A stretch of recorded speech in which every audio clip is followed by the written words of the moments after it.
Bonjour, aujourd'hui on se retrouve avec Nicole, experte en formation. Et on va vous parler d'un sujet très intéressant et qui me tient particulièrement à cœur, apprendre à apprendre. Absolument. Parce qu'on est tous différents et il faut des fois avoir des petits tips. Oui. Déjà, je te laisse te présenter. Ok, donc moi je suis Nicole, j'ai 52 ans, j'ai 2 grands ados. Et de métier, je suis assistante sociale et je suis rentrée dans le domaine de la formation pour rendre service à l'époque à un de mes clients pour former des moniteurs éducateurs et des éducateurs qui étaient en difficulté sur les écrits professionnels. Ça me convenait bien parce que c'était encore une relation d'aide vis-à-vis, mais là plutôt de mes collègues plutôt que du grand public. Et ça a été une expérience très significative pour moi puisque j'ai adoré cette relation différente. Et donc je me suis formée et j'ai continué à travailler encore pendant très longtemps et assistante sociale d'un côté et formatrice de l'autre parce que je trouve que c'est important. J'ai trouvé un équilibre entre la relation pédagogique et la relation d'aide et je trouve que les deux ne vont... En fait, on ne peut pas les dissocier l'une de l'autre. Et j'ai trouvé un bel équilibre professionnel là-dessus. Donc aujourd'hui, je forme tout public, essentiellement de 18 à 65 ans, puisque je suis dans la formation professionnelle continue. Et je forme sur des thématiques que je connais bien, c'est comment devenir un accompagnant, comment devenir un professionnel de la relation d'aide. Je forme des formateurs. Donc les futurs collègues, donc ça c'est chouette aussi en termes de posture, des conseillers en insertion, des médiateurs sociaux, voilà. Et maintenant, je continue de la formation parce que je me régale, mais je suis devenue surtout auditrice Calliope, donc ce qui me permet d'accompagner aussi les centres de formation dans leur amélioration continue, dans leur dispositif de formation, voilà, parce que c'est important. Totalement. Voilà. Bon super, merci pour cette présentation. Déjà, on va définir le concept, apprendre à apprendre. Je pense que c'est déjà important. Déjà, comment toi tu définirais ce concept, apprendre à apprendre? Alors, il est d'une grande complexité. Alors, on va faire les choses simples. Déjà, c'est quoi apprendre? Effectivement, quand on est formateur, même quand on est travailleur social, quand on est parent, on a comme objectif d'augmenter les connaissances chez l'autre. Donc, ces connaissances, ça peut être un geste professionnel, un geste à acquérir quand l'enfant apprend à faire ses lacets, en autonomie. Donc, il y a des étapes, etc. Apprendre, donc, c'est acquérir quelque chose de nouveau, de l'ordre de la connaissance. Ça peut être un savoir théorique, ça peut être un savoir-faire ou un savoir-être, c'est-à-dire donc une posture professionnelle ou une posture de vie. Et on s'est rendu compte, au fil des siècles, et surtout sur les dernières années où ça a vraiment bien bougé, que apprendre, ça ne se faisait pas de manière forcément naturelle, et ça ne se fait pas de manière aussi facile qu'on le conçoit. Donc on a plusieurs modèles, on a plusieurs références théoriques pour apprendre, et ce qui donne aussi des postures et des modèles d'apprentissage qu'on a eu à l'école ou en éducation parentale. On n'a pas eu tous les mêmes parents, on n'a pas eu les mêmes réactions, on n'a pas eu les mêmes relations pédagogiques, et on n'apprend pas tous de la même façon. Globalement, ce qui est intéressant, c'est de comprendre comment chacun de nous apprend. Alors, il y a un fait qui est quand même assez général, en tout cas de mon point de vue, à chaque fois je veux dire, voilà, même si après il y a des références théoriques un peu plus globales qui peuvent me donner raison, mais je vais parler de mon principe à moi, c'est qu'on ne peut pas apprendre tout seul.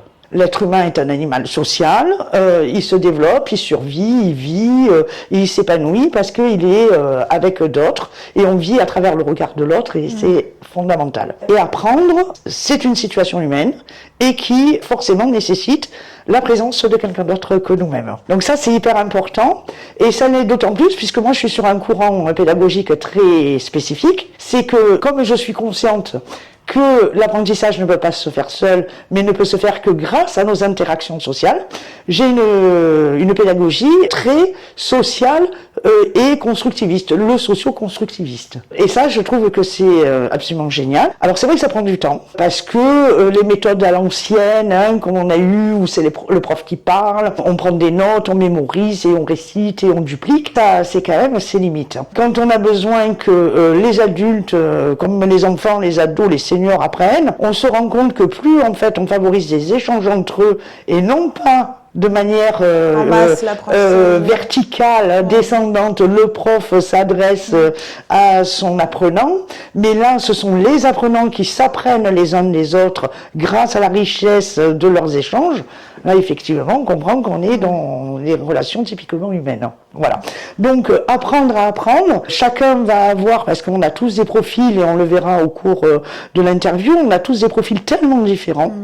Et le rôle d'un formateur, et sa difficulté, et en même temps sa richesse, c'est comme ça qu'on s'ennuie pas, c'est de comprendre, de repérer comment chaque membre dans la pièce qu'on a, parce que quand on a des groupes de 10, de 15, ben, répondre à chacun d'entre eux, parce que les besoins ne sont pas les mêmes, parce que on n'est pas tous égaux non plus. Donc en matière de concentration, en matière d'émotion, en matière de capital scolaire, etc. De mémorisation et surtout, et c'est ça que je souhaiterais qu'on développe ensemble, ce qui en tout cas moi me tient vraiment à cœur, c'est le sentiment d'efficacité personnelle. C'est-à-dire que je suis absolument convaincue qu'on ne peut pas apprendre si soi-même on est convaincu qu'on ne peut pas. On a besoin d'avoir soi-même, d'éprouver ce qu'on appelle le sentiment d'efficacité personnelle, d'avoir un sentiment de compétence pour pouvoir développer de nouveaux apprentissages. Et c'est là que le formateur a tout son rôle à jouer. Sinon, on envoie un truc et puis l'autre, il apprend tout seul chez lui et ça serait quand même si simple. Et on n'aurait pas autant d'échecs, de décrochage. Et ça ne concerne pas que les jeunes, les enfants ou les ados, puisqu'on a des décrochages aussi en formation. Et d'ailleurs, le référentiel Calliope, dont je parlais tout à l'heure, c'est pour ça qu'il est important, il est aussi sur véritablement la compréhension et la mise en place de dispositifs pour lutter contre l'abandon en cours de formation. Donc ça touche aussi, voilà, cette démobilisation, démotivation, elle est souvent liée à une estime de soi et à un sentiment d'efficacité qui va s'affaiblir.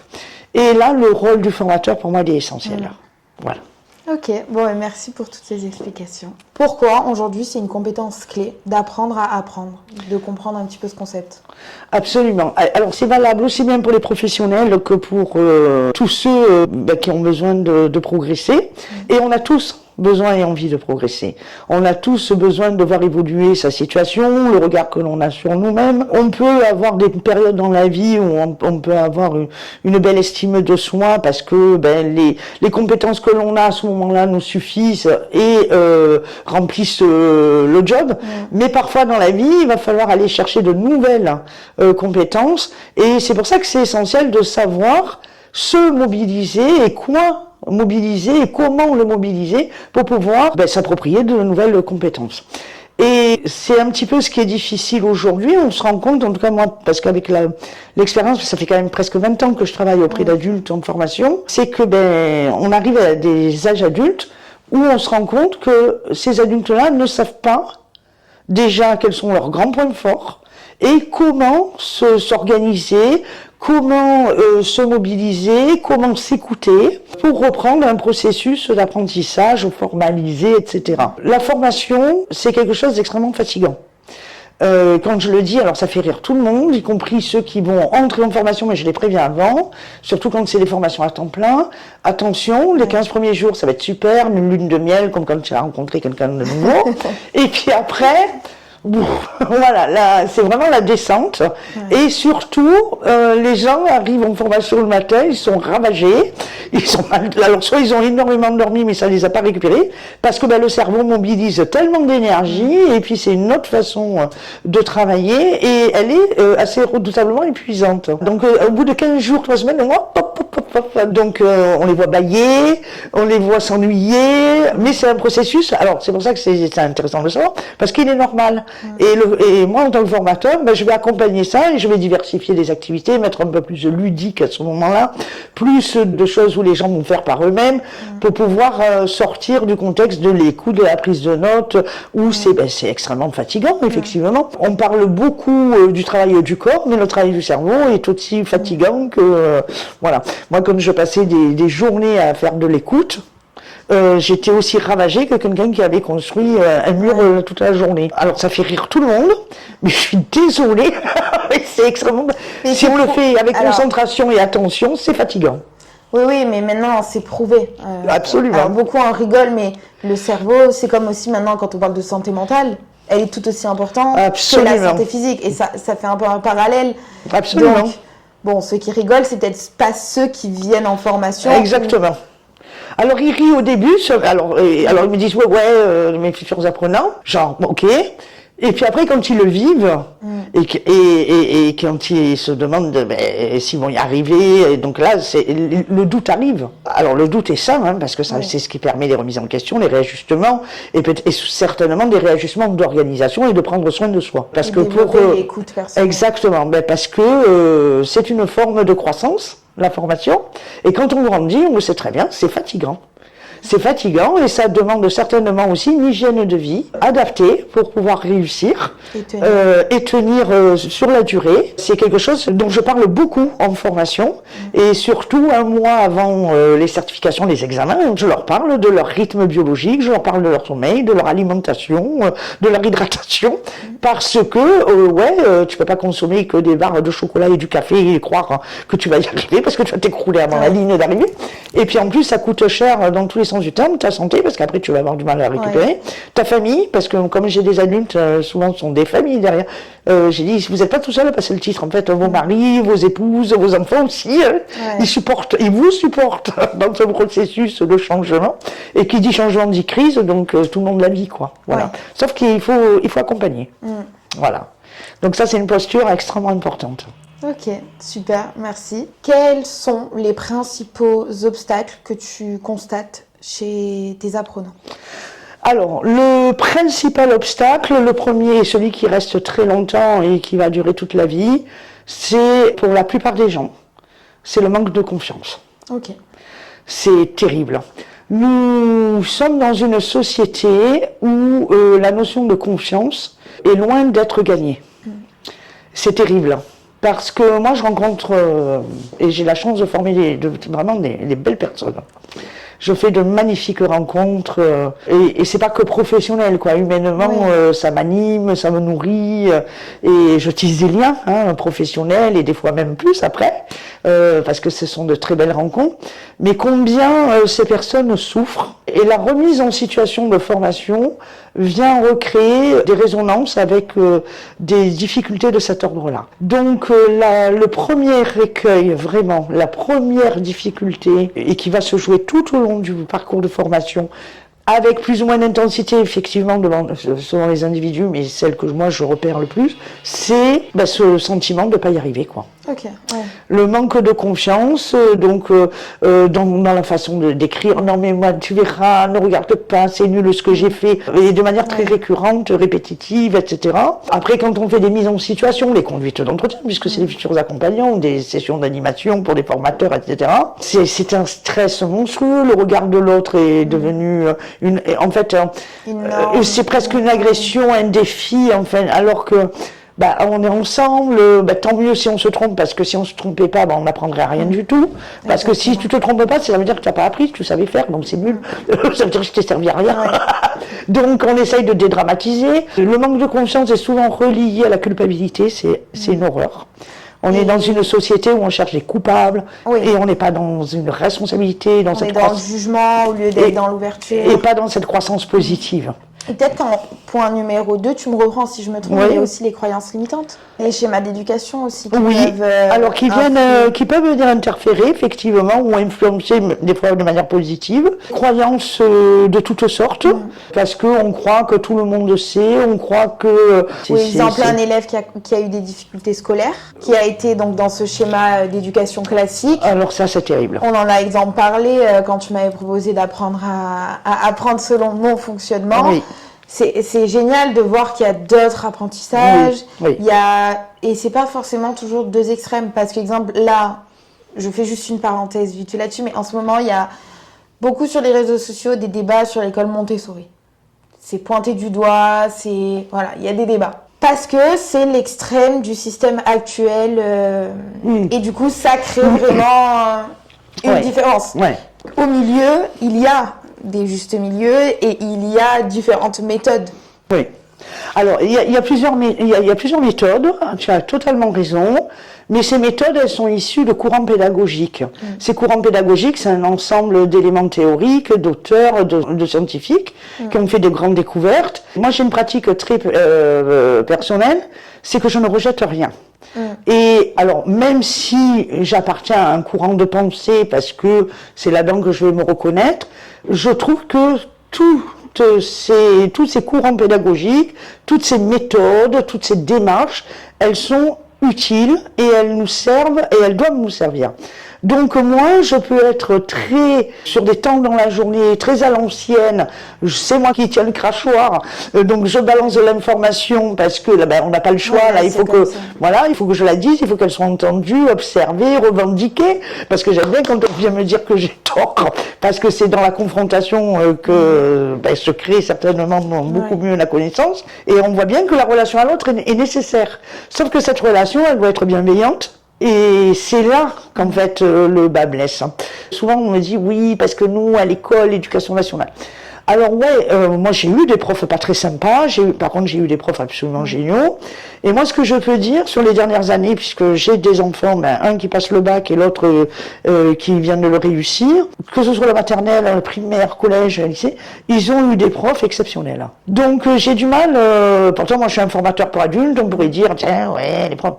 C'est pas les profs qu'il faut aller dénigrer. C'est notre système général de pensée sociale, sociétale, où on saucissonne, où on met en accusation alors qu'on n'essaye pas de comprendre, où on crée des clivages, des visions manichéennes, etc. Ce qui ne sert absolument à rien du tout, parce que certainement que en confrontant les idées et non pas les personnes. Très intéressant cette phrase. C'est vraiment deux choses très différentes. Et c'est là que justement peut avoir lieu ce qu'on appelle le conflit socio-cognitif. C'est quoi? Le conflit socio-cognitif, c'est-à-dire si je suis sûr de savoir quelque chose et que je suis en relation avec quelqu'un, donc et qui m'apporte la preuve que ce que je sais n'est pas tout à fait vrai, ou il m'apporte une nouvelle information ça va créer un conflit interne et au niveau de mes capacités, de mon côté intellectuel, et je vais me dire mais non, et je vais batailler certainement, et je vais trouver de la contre-argumentation, faire de la rationalisation, oui mais quand même, machin, le temps que je m'approprie la nouvelle information, parce que c'est ça la force, c'est comme ça qu'on apprend en fait. Sauf que pour que ça se passe bien, c'est parce que c'est déjà un peu violent des fois. Il faut un cadre hyper rassurant, hyper verbalisant, c'est-à-dire dire, on s'arrête 3 secondes, voilà en fait ce qui est en train de se passer, tout le monde a raison, tout le monde a le droit de dire ça, et moi je suis ok avec tout le monde ici et maintenant. Est-ce qu'il y a des questions, il n'y a pas de questions bêtes, Exactement, et puis c'est même plus le droit à l'erreur, en tout cas moi dans ma salle de formation, c'est le devoir à l'erreur. Oui. Mais en France, c'est peu mis en avant, mais c'est très connu et je pense que c'est prouvé. Aujourd'hui, c'est quasi certain que c'est prouvé. Mais l'échec, c'est une horreur. Et ça sert à rien de... Et c'est ça qui blesse aussi le sentiment d'efficacité personnelle, dont on a absolument besoin de pouvoir apprendre. Donc plus je le blesse, plus je le fragilise, moins en fait je rends la personne compétente pour apprendre de nouvelles choses. Donc en fait je suis complètement contre-productif. Quand moi des fois, ils échouent, ils me font des trucs de l'autre monde. Alors d'abord, ça me fait toujours rire parce que je crois que l'humour c'est extrêmement important pour prendre la distance, etc. Et parce que c'est pas la moquerie, c'est pas pareil, là aussi. Oui. Je peux être en grande différence intellectuelle et pourtant te reconnaître comme quelqu'un que j'aime beaucoup, etc. Et c'est mélange de niveau de sens. Voilà. Et là, pareil. Et l'erreur n'est pas une faute. La faute, c'est que tu te sentes coupable parce que tu as commis volontairement une faute. Tu as voulu nuire à quelqu'un, mais tant mieux que tu te sentes coupable. Quand tu as commis une erreur alors que tu as essayé, et c'est là que probablement l'éducation, les parents, dans les activités scolaires, extrascolaires, etc. L'exemple le plus basique, la faute d'orthographe. On nous a élevés, tu fais des fautes d'orthographe, comme si c'était intentionnel, quoi. Non, tu fais des erreurs d'orthographe. Donc déjà ce vocabulaire. C'est mauvais de faire des fautes. Oui, et puis c'est pas bien, et puis alors on te bat, on te le met en rouge, c'est nul, c'est voilà. Oula. Alors ça, je trouve qu'on le voit de moins en moins. J'ai jamais trop vu ce genre de commentaires moi sur les copies de mes enfants. Moi pourtant moi j'ai eu des enfants quand même selon les disciplines, c'est pas trop. Mais j'ai toujours eu de la part des professeurs vraiment une attitude bienveillante, en recherche de sens et plutôt dans l'alliance avec le parent pour essayer de trouver des solutions, etc. Donc, mais bon. Alors, franchement, il y a quand même. Moi, je l'ai vu personnellement, j'étais un enfant agité. Calme, mais agité. Je m'en doute. Je ne suis pas étonnée. Les gens qui me croisent maintenant, ils me disent tu t'es métamorphosée, tu as changé du tout. Oui. Tout. Moi, j'ai gardé ma part de personne agitée. Hein, je suis mais comme c'est ça. dedans. C'est plus apaisé. Mais il y avait certains profs, personnellement, j'avais l'impression que ça les régalait d'appuyer. Eh oui. Par contre, je vois qu'il y a certaines personnes, juste, elles comprenaient pas et limite, elles sont ouvertes à l'information parce que je vais donner un exemple, en fait, que j'ai vécu. Il y a une prof d'anglais une prof particulière depuis le collège. Au début, quand on l'a pris, pour me donner des cours particuliers parce que ça a été la méthode la plus pratique pour mon apprentissage, parce que j'écoutais pas en cours collectif. En gros, elle se disait, bon, elle fait les cours parce que ses parents l'obligent. Elle fait les cours, elle a aucune envie d'être ici. Sauf qu'au fur et à mesure des années, moi j'ai évolué, j'ai eu mon parcours de vie. Et au bout d'un moment, elle m'a dit non, en fait, c'est que je t'avais pas cerné.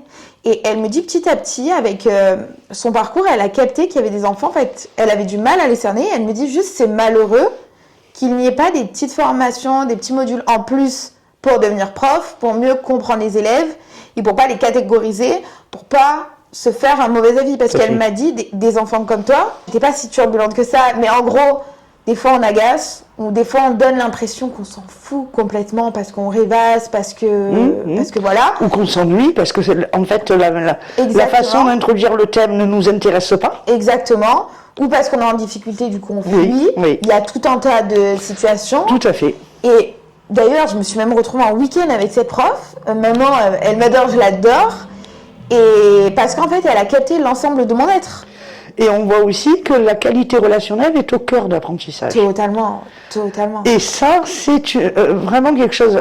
Moi, quand je forme les formateurs, je leur dis, bon, bien sûr, moi j'aime bien la technique, l'ingénierie, les scénarios pédagogiques, tout ça, évidemment, parce que là, si tu le fais pas, je le fais.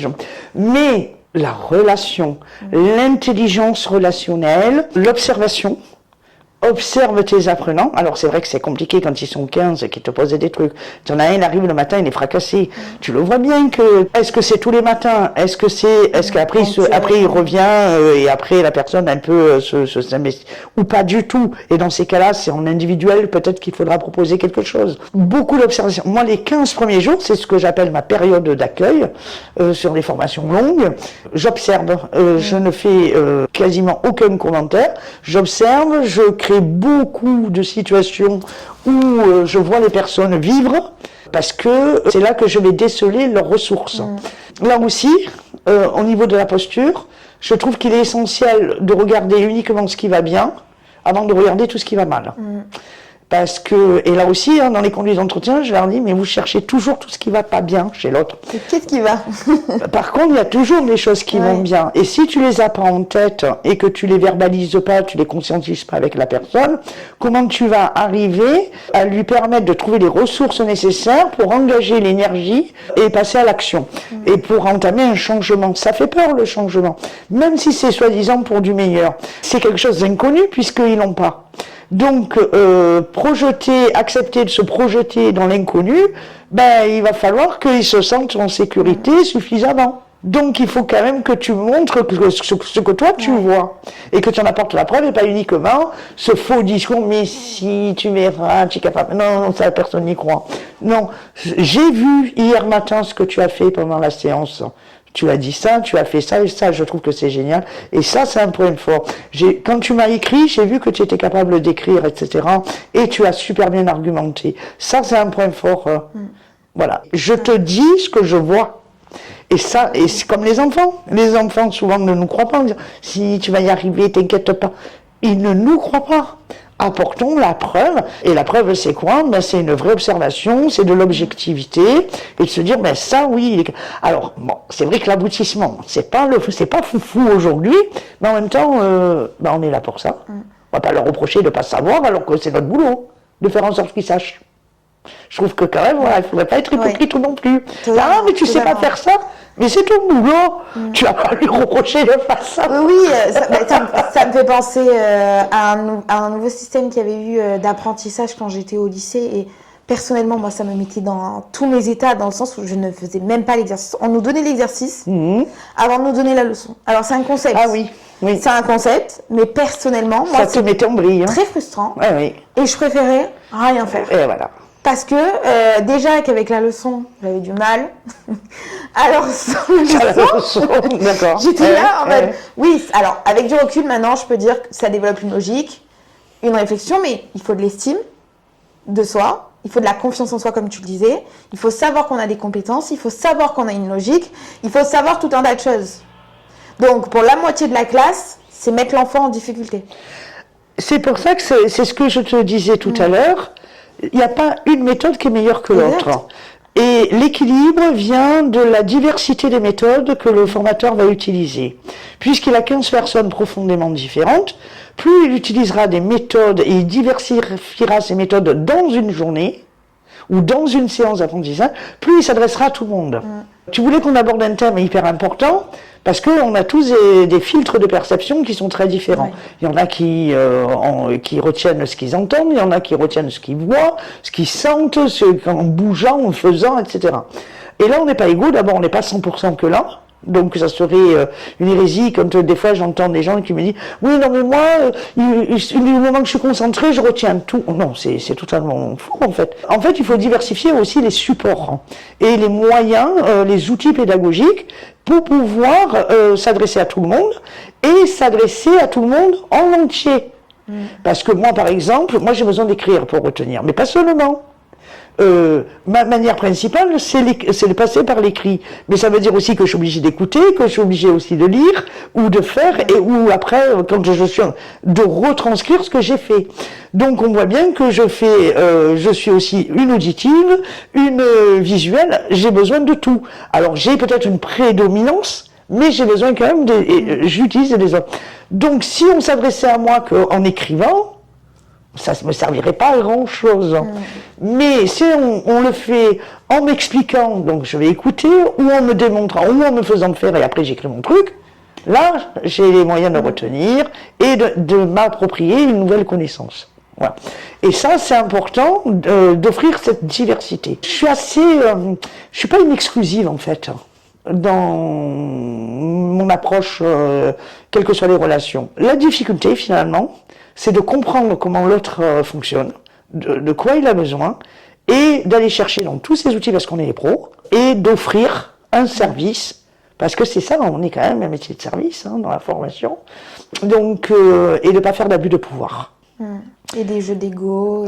Ouais, et d'abuser de sa relation statutaire formateur-apprenant, comme prof-élève, parent-enfant, soit soignant-soigné. Il y a des abus parfois liés au statut, c'est scandaleux d'ailleurs.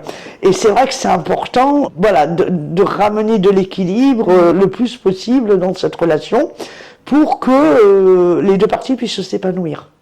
Parce que j'ai besoin de m'épanouir. Et c'est important aussi de s'identifier, et la personne ou les personnes ont besoin également de s'épanouir. Et je ne pense pas qu'on apprenne dans la contrainte. Je ne crois pas que ce soit le meilleur moyen d'apprentissage.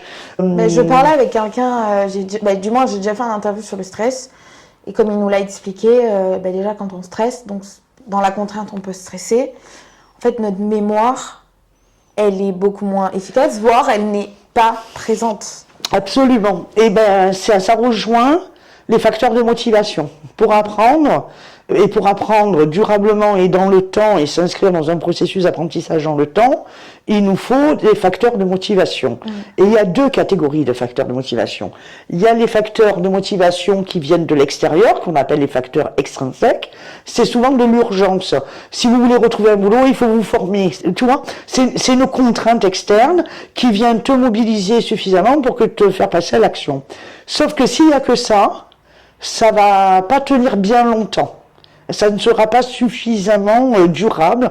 Tu vas passer à l'action, mais ça va pas s'inscrire dans le temps. C'est comme le régime. Tu es trop grosse, tu es trop si. Alors, pendant 3 mois, ta copine, elle va te dire, oui, tu as vu, elle va même te prendre la tête avec tous les nouveaux trucs qu'elle a fait. Et après, elle va faire un rebond, parce que ça va craquer. Oui, ou c'est comme ceux qui changent de carrière à 40 ou 50 ans, parce que inconsciemment, ils ont été guidés quand ils étaient plus jeunes. Ils appellent ça un burn-out, une dépression. Il y a un pic dans leur vie qui font qu'ils ont une crise existentielle, un moment de réflexion extrême. Mais en fait, c'est juste qu'ils commencent à réfléchir par rapport à ce que eux désirent. Et là, ils vont chercher exactement les facteurs internes, intrinsèques, celui de la reconnaissance, celui de l'estime de soi, celui de l'épanouissement, de l'accomplissement personnel, etc. Et ce sont des facteurs qui seront beaucoup plus durables et qui vont maintenir notre action. Donc, là encore, on voit bien que c'est pas que l'un ou que l'autre, il nous faut un peu des deux. Ouais. Parfois, on a besoin d'avoir un peu peur pour pouvoir engager notre transformation. Sauf que si tout de suite, et en même temps, on ne travaille pas sur ces facteurs internes, ça ne va pas durer. Donc on va se dire, oh mon Dieu, elle a super bien évolué, t'as vu, elle a bien changé, hein, la version cagole marseillaise. Et après on va dire, ah t'as vu, ça n'a pas duré. Eh oui, mais comment on l'a accompagné? Est-ce qu'on a fait verbaliser? Est-ce qu'on a fait un travail de conscientisation? Ok, là, tu es à fond parce que tu as une telle urgence, tu le fais. Mais pour pouvoir retenir au-delà des 6 semaines, 8 semaines, 12 semaines, et puis tu as des formations, elles durent 9 mois, 1 an, 2 ans, il va falloir trouver quand même d'autres sources d'énergie et qui sont beaucoup plus internes. Absolument. Et dans la formation, c'est ça. Et c'est pour ça que dans la formation, on assiste à « je me régale, c'est ce que je voulais faire, etc. » Et puis au bout de 2, 3, 4 mois, ça dépend des personnes, hein, c'est non, je sens que c'est plus fait pour moi, en fait je crois que je me suis trompée, puis je suis fatiguée, j'y arriverai pas. Allez, et donc là, si tu n'as pas fait ce travail d'observation, quelles sont les grandes forces de la personne pour pouvoir lui dire, bon, il n'y a pas de souci, aujourd'hui tu m'évoques ça, et je les reçois.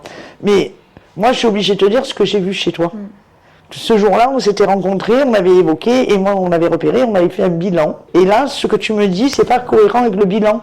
Et pourtant, on était d'accord. Qu'est-ce qui a changé? Et donc, après, la personne, ça va lui permettre de relativiser. C'est un moment dans sa formation où elle a besoin peut-être un peu de recul, de repos, ou de façon différente de travailler, d'avoir un peu plus le formateur à ses côtés.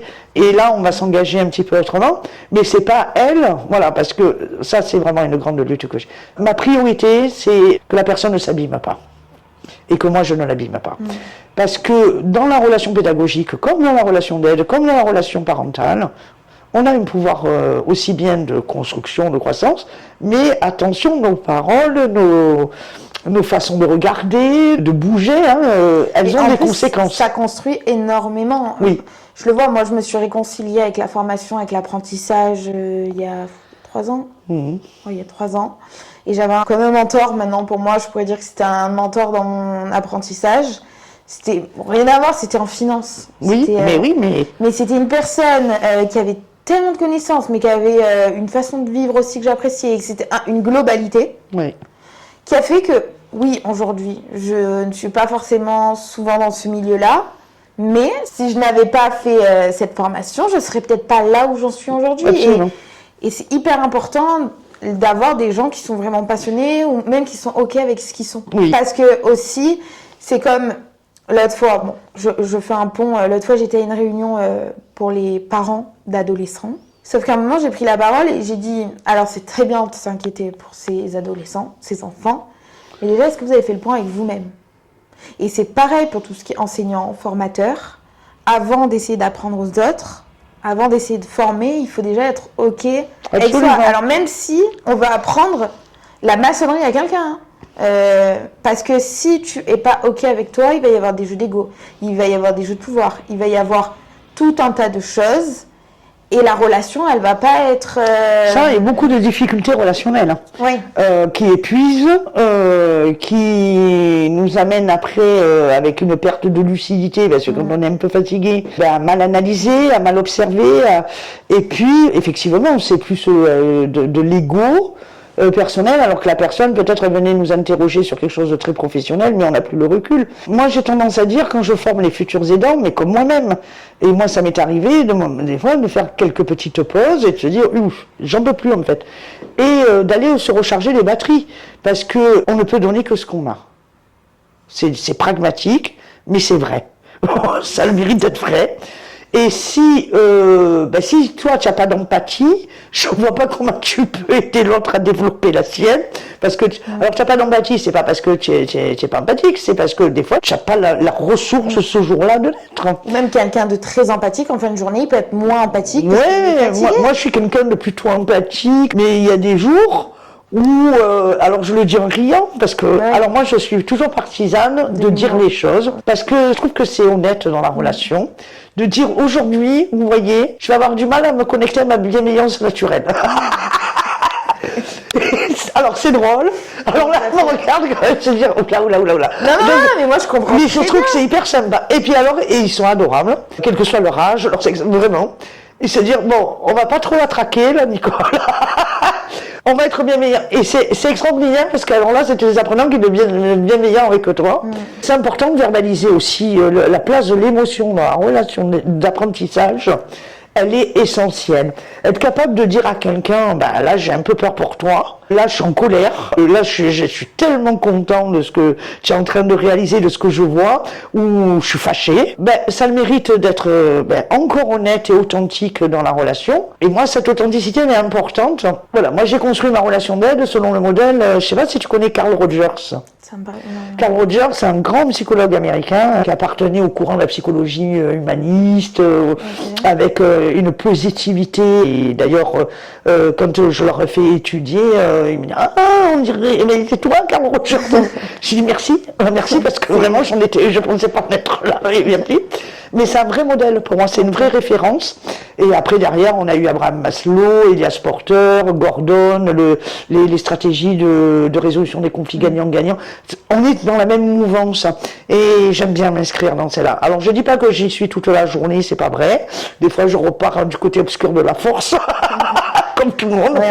Mais en tout cas, j'essaye. Moi, ce qui est un atout, parce que je vois les atouts chez les autres, mais j'essaye de voir les miens aussi, parce que je m'y accroche quand c'est compliqué. C'est important. C'est que quand je me pose, je suis capable de voir bien. Quand je dis de voir bien, c'est de voir bien la personne. Pour moi, c'est une vraie compétence. Quand on fait de la relation à l'autre, d'être tout le temps sur cette vibe, quand je te regarde, je vois forcément quelque chose de positif, même si c'est catastrophique parfois, je crois que c'est vraiment aidant pour moi dans mon métier. Ouais. Et je suis très désolée des fois quand je vois mes futurs collègues, alors ça demande un énorme travail sur eux-mêmes pendant la formation, en tout cas je les amène là-dessus, c'est que tout de suite, vous venez me voir pourquoi, c'est quoi votre problème, non, moi j'ai plutôt envie de dire, qu'est-ce qui fait qu'on se rencontre aujourd'hui, quoi. Les mots ne révèlent pas les mêmes réalités, les mêmes tonalités. On a tous une histoire, on a tous ouais, et puis la rencontre, moi quand ils viennent dans une formation, et même dans les services sociaux, je souhaitais la bienvenue aux gens. Je dis, mais c'est la première fois qu'on se rencontre, ben, je vous souhaite la bienvenue. Alors, c'est vrai que c'est rare, mais c'est dommage que ce soit rare en fait. Après aussi, ça montre certains axes que les gens devraient peut-être travailler, mais les gens qui se respectent, je pense qu'ils respectent tout autant les autres, et vice-versa. Et après, c'est plutôt des problèmes d'éducation ou des problèmes... Oui, alors d'éducation ou d'expériences qui ont été vécues de telle façon qu'après ça donne des fonctionnements particuliers. Et c'est important, voilà, d'aider les personnes à revenir là-dessus. Ce qu'ils ont vécu, c'est peut-être pas une vérité universelle. Oui, ils l'ont vécu, ça on va pas revenir là-dessus, mais c'est une réalité qui est la leur. Mais elle ne peut peut-être pas s'appliquer à toutes les situations. Et ça permet aussi d'amener les gens à progresser là-dessus. Oui. Parce que c'est vrai que on a tendance, et c'est normal, à généraliser, c'est-à-dire je vis une situation, donc je l'interprète, j'ai mes filtres, j'ai eu des émotions, et donc après je vais avoir cette tendance à créer une loi dans ma tête en disant toutes ces situations comme ça, elles vont me donner ça. Mais on se construit un peu comme ça. Sauf quand on grandit, quand on apprend, on sait que, ouais, cette situation, je l'ai vécue parce que ce jour-là, j'étais comme ça, ou ce jour-là, l'autre avec qui j'étais, ou le contexte, avec quelque chose de différent, peut-être que je saurais donner, voilà. Quelque chose de différent. Et c'est là que je développe mon intelligence situationnelle, plus que en valeur absolue. Et ça va aussi avec l'intelligence émotionnelle. Tout ça, ça va ensemble. Ça va ensemble, et je pense que c'est hyper important, et même ceux qui ont déjà des acquis, c'est quand même compliqué, c'est quelque chose que tu expérimentes au quotidien. Moi-même, il n'y a pas longtemps, je retravaillais sur une de mes blessures prédominantes, et j'ai essayé de voir la situation sans voir mes anciennes situations semblables. Après, c'est tout un travail, mais je pense que toute personne peut développer un minimum ses axes d'intelligence émotionnelle et revoir après cette situation, non plus à l'âge que tu avais et avec le socle de connaissances et de compétences que tu avais à l'époque, maintenant avec cette nouvelle version, hein, parce qu'elle s'est améliorée, parce qu'elle a appris, parce qu'elle a aimé, parce qu'elle a été déçue, tout ce qu'elle a appris, et que forcément elle va pouvoir non pas refaire ce qui a déjà été fait, parce que ça on ne peut pas refaire le passé, mais en tout cas faire une différence sur l'intensité émotionnelle et les conséquences que ça peut avoir après sur notre fonctionnement et nos choix. Voilà. Et là, on ne sera pas trop...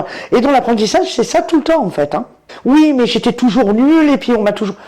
Ok, alors toujours, on va le décrypter, hein, ces adverbes de quantité, le jamais, le toujours, beaucoup, un peu, petit, c'est combien? Parce que moi j'arrive pas à mesurer. Voilà, on essaye d'être drôle là-dedans.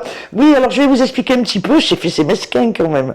Parce que moi j'aimerais que vous m'expliquiez vraiment. Parce qu'un petit peu, j'ai l'impression que je ne vais pas tout comprendre et pas tout savoir. Et on comprend que, tu vois, c'est ce vocable. Ben, il est fort de sens, il est lourd de sens. Mais il faut faire attention à nos mots. Moi, personnellement, bon, je suis assez jeune, mais je commence à comprendre depuis vraiment 1 an l'importance des mots. Je fais attention, je me reprends moi, il y a des moments où je dis « Ah, non, attends, j'en reformule. Et c'est hyper important de faire attention. Après, voilà, on n'est pas tous parfaits. Non. Des fois, j'emploie pas toujours les bons mots. Je fais encore des fautes assez primaires. Mais bon, c'est pas grave. On apprend tout le temps. Exactement. Mais ouais, faire attention à l'importance de nos mots et des fois aussi les mots envers nous-mêmes. Ouais, il y a vraiment quelque chose qui est important dans la formation aussi pour progresser. On apprend en vivant. Et d'ailleurs, on dit animer une session de formation. Animer, c'est donner de la vie, c'est rendre vivant. Et donc, c'est super, c'est quand même une super bonne nouvelle. Donc même s'il y a de la contrainte pour certains, parce que c'était ça où on leur coupait le RSA, le chômage, etc. Je suis ok. Là, aujourd'hui, tu es là, tu n'avais pas du tout envie d'être là. Mais il y a une bonne nouvelle. Moi déjà, je suis contente de te recevoir et de t'accueillir. Après, peut-être que tu as des demandes qui pourraient, peut-être que je peux y répondre, peut-être que, mais au moins tu tentes ta chance. Voilà. Ouais. C'est en éprouvant. Donc il y a la notion d'éprouver, il y a éprouver les émotions, mais éprouver, il y a aussi expérimenter quand on éprouve quelque chose. Donc le faire, le vivre. Exact. Et il y a beaucoup de gens qui ont peur de passer à l'acte de faire aussi. Et aussi, je pense que ce qui bloque beaucoup, personnellement, moi j'ai été face à ça, c'est la question bête. Oui. Parce qu'on m'a dit, on me l'a déjà dit ou on me l'a fait comprendre. Sentir ou ressentir, c'est encore pire. Exactement, et vu que j'ai pas forcément la même façon de réfléchir dont je n'étais pas au courant à l'époque, on m'a fait ressentir que mes questions étaient décalées, mais c'est juste que je réfléchis différemment. Absolument. Et au final, j'ai compris, mais d'ailleurs pendant la formation là dont je vous parlais de finance, je me suis pas gênée parce qu'à cette période-là de ma vie, j'ai repris confiance en moi et j'ai posé toutes les questions. Et même des questions qui n'avaient aucun lien parce que, exemple, j'avais une question politique, parce que je voyais que le gars, il était calé en politique, je lui posais la question. Et en fait, j'étais la pipelette parce que je savais cette fois-ci que je pouvais poser toutes les questions que je voulais. Absolument. Et je me suis en fait hyper nourrie de cette formation parce que je pouvais poser toutes les questions que je voulais. Alors, je me retenais parce que quand même, il faut garder un cadre. Voilà, j'étais quand même un minimum mature. Mais c'était super agréable de pouvoir poser toutes les questions qu'on veut. Absolument. Et ça, dans l'apprentissage, c'est un élément moteur. C'est-à-dire que dans la posture du formateur, qu'est-ce que le formateur met en place pour que justement les apprenants puissent oser poser la question. Poser les questions, venir débattre des comptes Parce que c'est là-dessus, parce que plus il vient même se confronter, plus en fait il est impliqué et investi dans la formation. Alors que souvent, généralement, te prend une volée quand tu oses. Mais sauf qu'on n'est plus dans cette relation-là, avec le parent, avec le formateur. Et ça ne veut pas dire qu'on lui manque de respect, ça veut dire que là, on ose venir l'interroger pour pouvoir éprouver des choses à travers les réponses, à travers le comportement, et qui va venir alimenter aussi la connaissance, puisque ça fait partie de la connaissance. La connaissance pure et absolue, elle n'existe pas. Toutes nos connaissances, elles ont du sens parce que elles concernent notre être humain, notre fonctionnement, le rapport à l'environnement, le rapport au corps, voilà. Si on ne vient pas éprouver ce que l'on croit savoir, ce que l'on croit comprendre, ce que l'on est sûr de savoir, on va pas progresser. Par contre, c'est vrai que j'apprécie, quand on n'est pas d'accord avec moi, qu'on me respecte.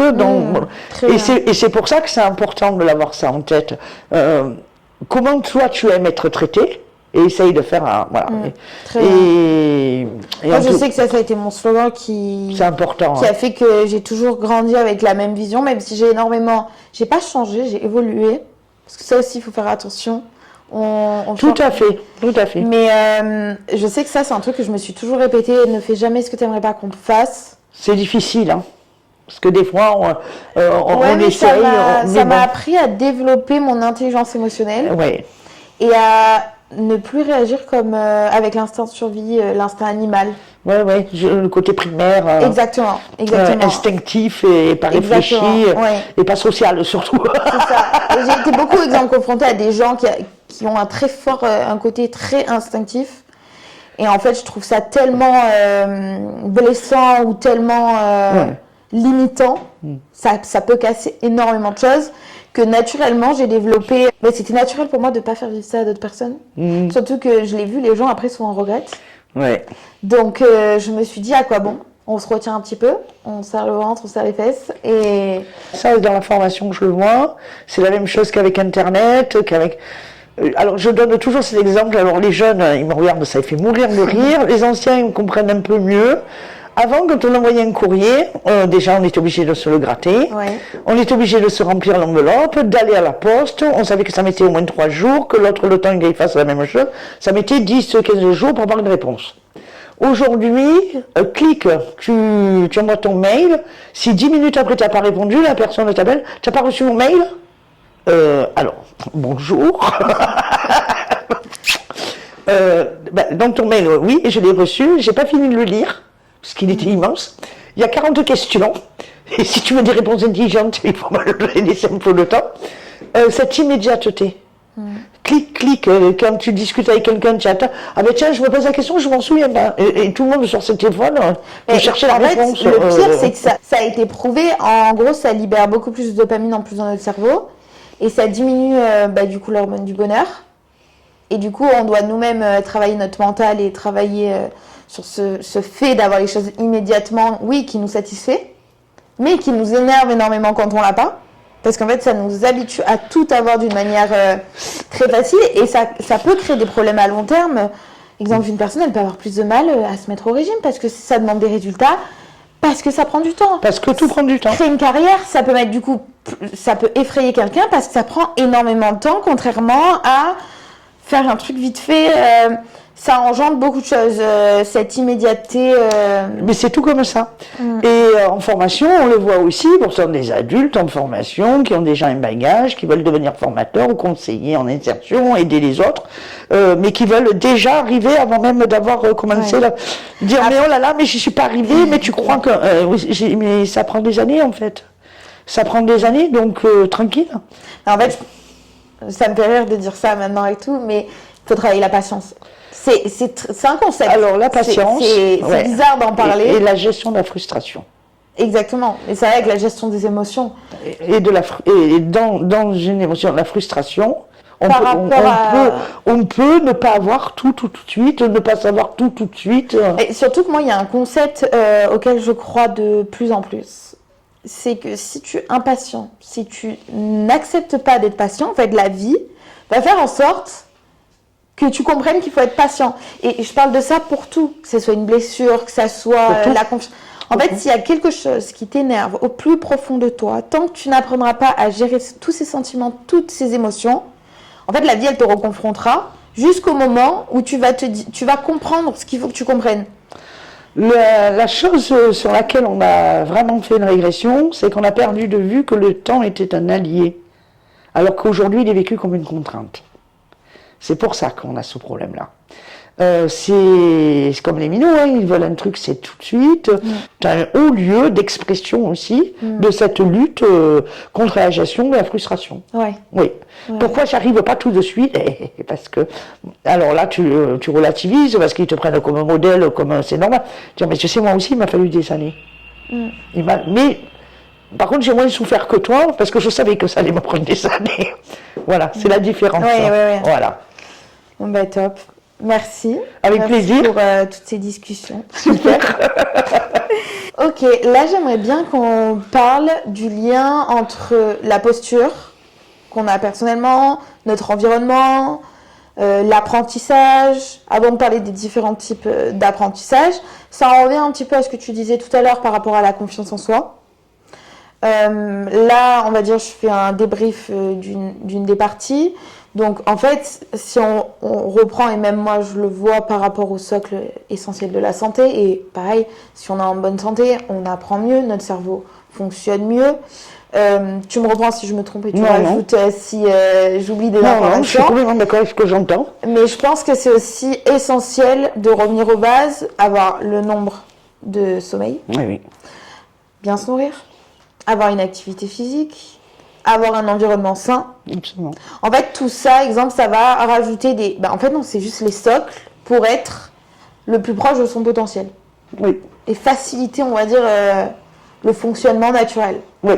Après, quand du coup, on a des défaillances dans l'environnement, ou dans le sommeil, ou dans l'alimentation, ou dans tout un tas de...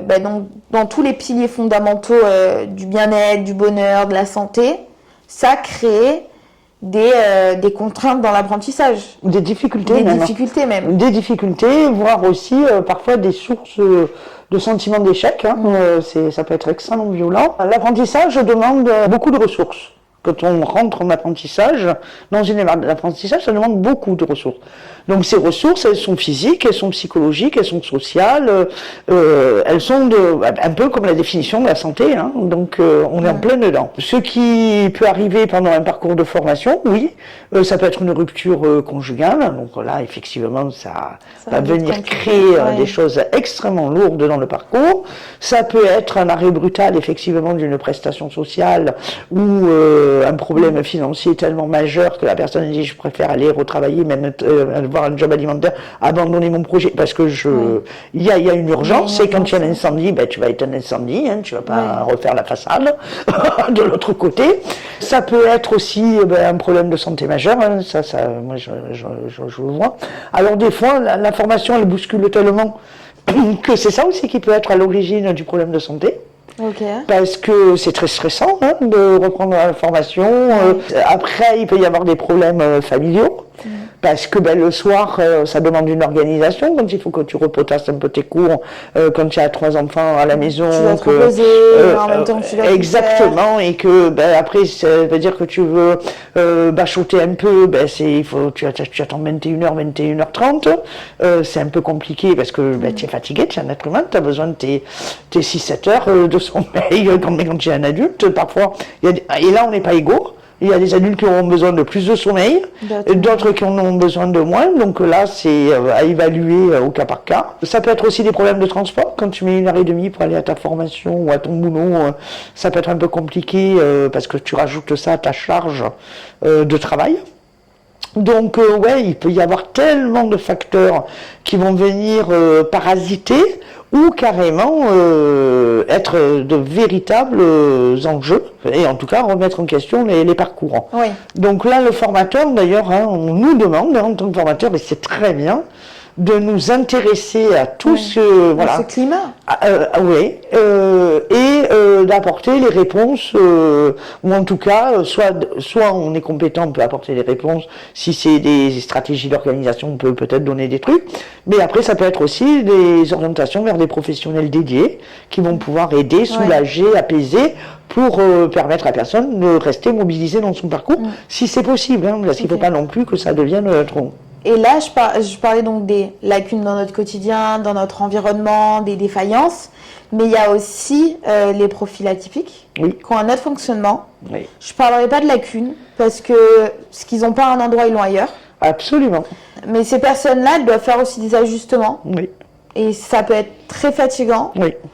Est-ce que tu pourrais nous donner des exemples de comment tu procèdes pour aider ces personnes à apprendre au mieux, à s'adapter, parce que je pense que c'est important de montrer qu'il y a quand même... Au cas par cas. Ouais. Au cas par cas, donc moi ça m'arrive très très souvent. Il y a beaucoup d'adultes qui souffrent de ce qu'on appelle aujourd'hui les troubles 10. Ouais. Plus ou moins bien diagnostiqués, plus ou moins bien, voire pas du tout. Et tu sais qu'il y a des grandes difficultés, tu les repères. Et tu vois bien que la personne, elle est hyper investie, mais elle se fracasse physiquement, psychologiquement, émotionnellement, et ça l'abîme aussi dans son estime. Et là, il faut réagir très très vite, proposer des entretiens très rapidement, mais sortir un petit peu du collectif pour comprendre, poser les bonnes questions. Des fois, c'est 2-3 entretiens d'1 heure, de 2 heures pour vraiment identifier. Et après, donc soit elles ont été diagnostiquées, là, donc ça arrive assez vite. Elles vont dire, je suis dyslexique, je suis dysorthographique, dyscalculique, j'ai un trouble de l'attention. Enfin, voilà, on peut avoir. Et il y en a qui sont pas du tout au courant, et le truc qui m'émerveille à chaque fois chez les adultes, c'est quand ils sont pas du tout au courant qu'en fait ils ont un hyper gros capital intellectuel qui n'a pas été diagnostiqué, mais en fait ils pensent qu'ils n'ont que des troubles puisqu'on leur a verbalisé que les mauvais côtés. Donc qu'ils étaient nuls, qu'ils ne savaient pas se concentrer, que c'était des agités du bocal, des asociaux. Et comme toi, d'un coup, parce que tu les as observés, ce que je te disais, les observer, regarder, et regarder que ce qui va bien. Et à quel moment ça s'illumine du bon côté pour comprendre là où c'est bon. Et que parfois, des fois, tu poses la question. Des questions bêtes, c'est est-ce que quand tu étais petite, est-ce que tu te sentais différent? Tu m'as dit ça, mais comment tu l'as su? Parce que non. Comment tu l'as appris? À quel moment tu as compris? Et qu'on voit comment ils ont gambergé, élaboré. Et là, tu te dis, ah ouais, d'accord, il faut que j'aille de ce côté-là avec eux. Et après, quand parfois je les envoie carrément, en tout cas, c'est pas que je les envoie, non, c'est très mal formé. Je leur recommande vivement, et là, parce que tous les professionnels ont chacun des spécialités, etc. Et d'aller faire vraiment un bilan, parce qu'on peut faire des bilans adultes, c'est pas trop tard.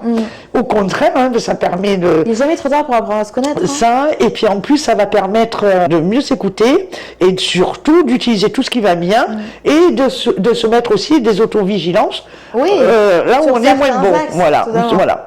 Et après de développer des vraies stratégies, aussi de rééduquer un petit peu là-dedans les capacités cognitives, etc. Surtout qu'aujourd'hui on a fait de grands progrès, il y a de belles choses. Et il y a le neurofeedback, il y a des techniques beaucoup plus accessibles. Le souci qui se pose chez l'adulte, c'est qu'il y a peu de disponibilité au niveau des collègues qui font ces bons bilans, voilà. Donc après, quand moi j'ai un bon réseau qui réagit assez rapidement, parce qu'il faut le faire assez vite, parce que quand la personne elle se dit, bon, mais peut-être que c'est ça, au départ elle refuse de penser qu'elle a vraiment quelque chose de plus en fait, et pas de moins. Et c'est là qu'on vient surprendre. Et moi j'aime annoncer des bonnes nouvelles, dire, écoute, moi en tout cas, il faut voir. Mais moi, j'aurais plutôt tendance à voir ça chez toi. Alors après, moi, j'en sais rien, ça se mesure, ça se comprend, parce que après, un profil n'est pas le même que l'autre, les besoins ne sont pas les mêmes, etc. Après, donc j'avais une personne qui arrivait toujours à l'heure le matin, même en avance, qui est adorable, et qui, vers 11h du matin, avait une chute libre absolue de concentration. Et puis alors, vu son âge, parce qu'elle était assez mature, elle n'avait absolument plus rien à faire. Mais je ne le sentais pas comme un manque de respect, sauf qu'elle me mettait pas ça. Et donc après, je mettais son téléphone, elle me dit, je me mets sur WhatsApp, ça me faisait très rire, voilà.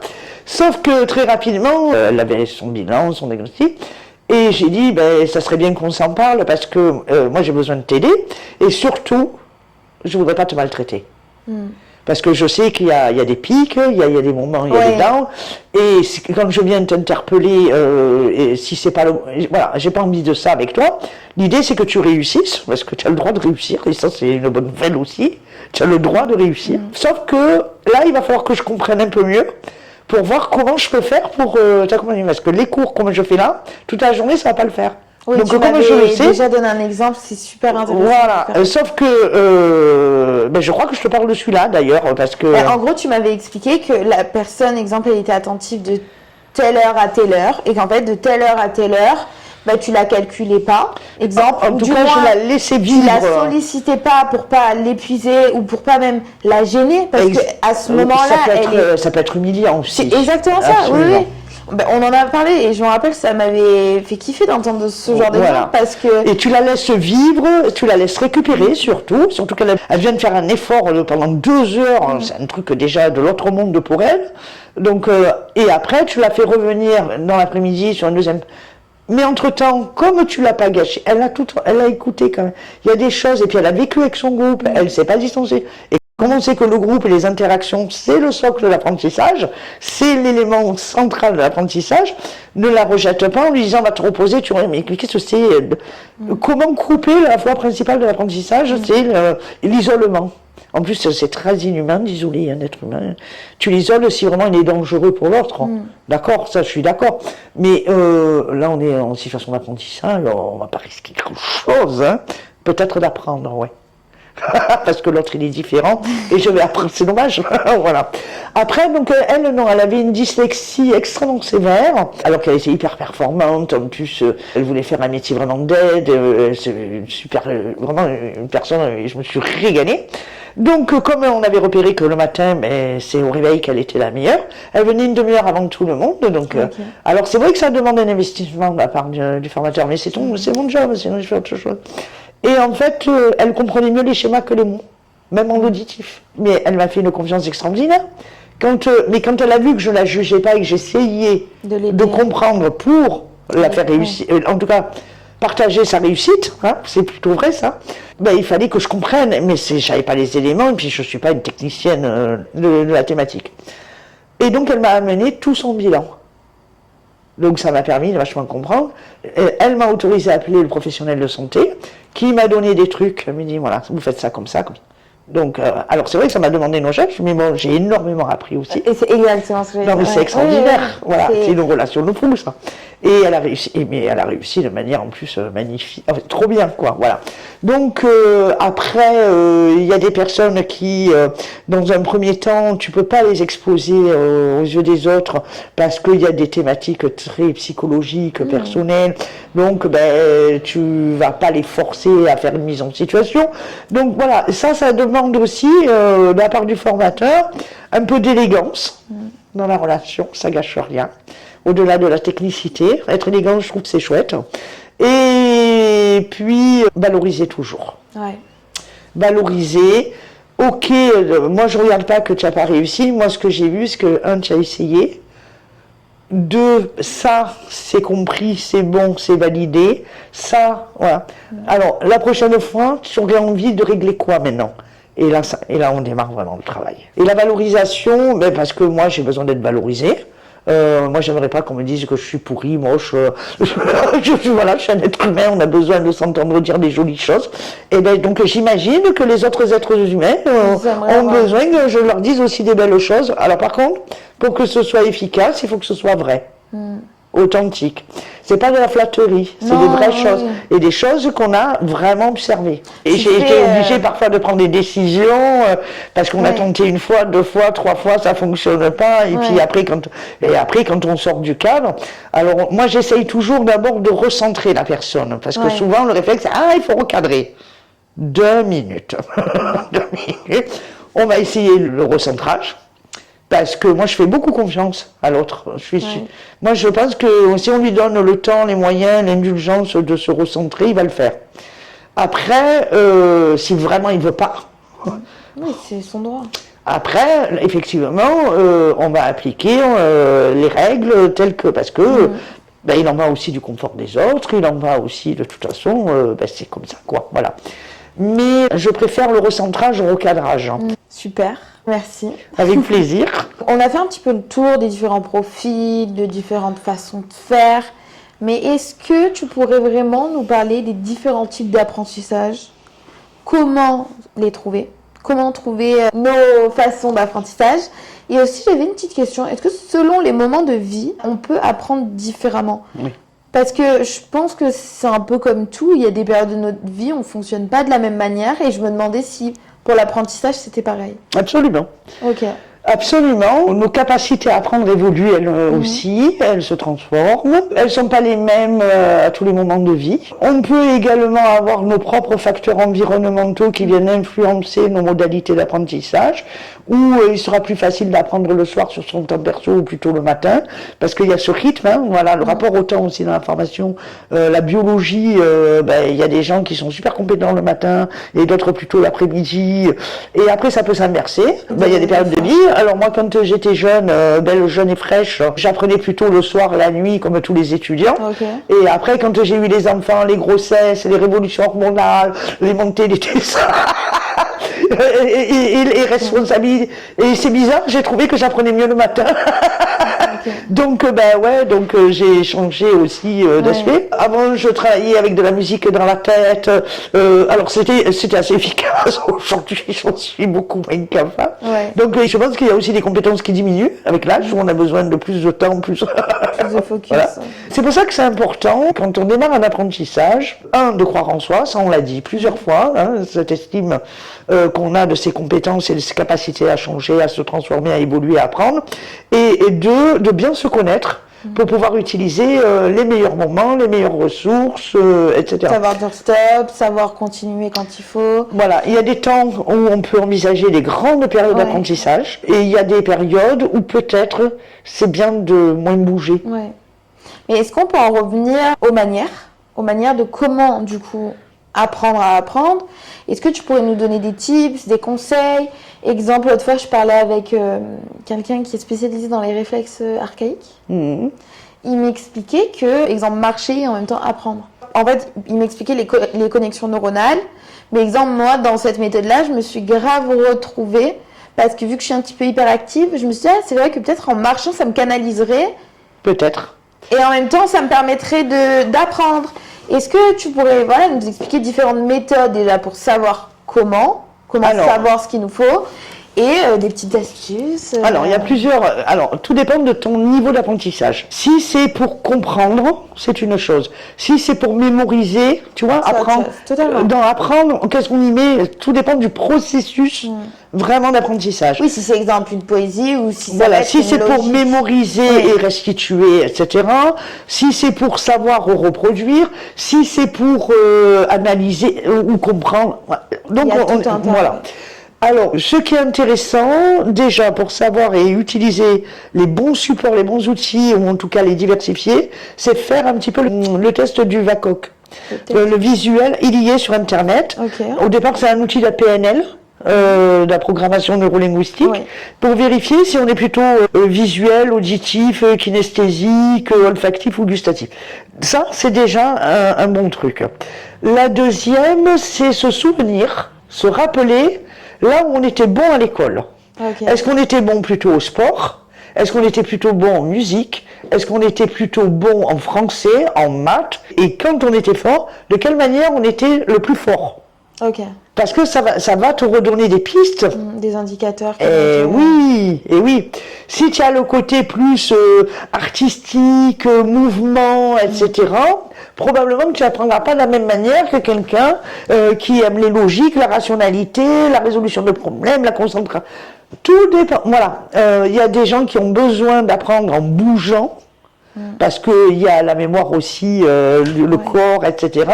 Et il y en a qui ont besoin de rester comme ça. Alors moi, je suis un peu comme ça. Moi, si j'ai vraiment besoin d'apprendre quelque chose de nouveau, de le mémoriser, de le stocker, silence absolu, je m'enferme dans une pièce, papier, stylo, parce que cette vieille méthode, je crois que c'est bien pour moi. Je lis une fois, j'essaye de comprendre, je vérifie, et après, je vais être obligé de l'écrire 2, 3, 4 fois. Et tant que je ne suis pas passée par là, et après, par contre, une fois qu'elle y est, elle ne bouge plus. Ok. Ça, c'est parce que c'est boulot. Non, mais c'est génial. Voilà, chacun son truc. Oui, parce qu'il y a différentes mémoires. Il y en a qui ont besoin de s'enregistrer, de s'écouter, parce qu'ils passent énormément. Après, par contre, ce qui est clair, c'est qu'une fois qu'on s'est identifié, il n'y a pas de méthode rapide. Là, par contre, c'est un leurre de dire « Ah, mais non, mais moi je le lis, je le retiens. » Non, tu le retiens demain, mais tu ne vas pas te l'approprier longtemps. Ok. Après, je tiens aussi à préciser, tu me reprends si je me trompe, il y a des personnes comme toi qui apprennent à apprendre. Oui. Alors, ça me demande beaucoup de temps. Alors, moi, oui, effectivement. C'est-à-dire que là, pour les personnes qui veulent se remettre dans un processus d'apprentissage, donc je vais faire un grand bilan, de savoir déjà, donc ça, ce travail-là, je le fais avec la personne. Je vais la questionner, et puis je vais lui donner des exercices qu'elle fait devant moi, pour voir comment ça se passe. Là où elle est, il y a la ressource, là où elle est un peu plus en difficulté, etc. Et après, je vais accompagner le processus d'apprentissage. Quand je fais ça, sur une période d'1 mois, et là, par contre, je revois la personne en individuel 1 à 2 fois par semaine, et surtout, insister sur ces grands points forts. Oui. Parce que vraiment, j'insiste, malheureusement, on a bien appris qu'on n'était pas super bon. Oui, oui. Mais je pense qu'on était trop bon. Oui, parce qu'il y a aussi l'excès inverse. Je pense que moi, personnellement, c'était pas instinctif de me dire que ça existe. Je sais pas, j'ai jamais réellement pensé. Mais de savoir, demain, j'ai envie de reprendre des études, j'ai envie de... Voilà. Que tu peux bénéficier. Que je peux faire une formation... Une préparatoire. Préparatoire pour apprendre à apprendre. Oui.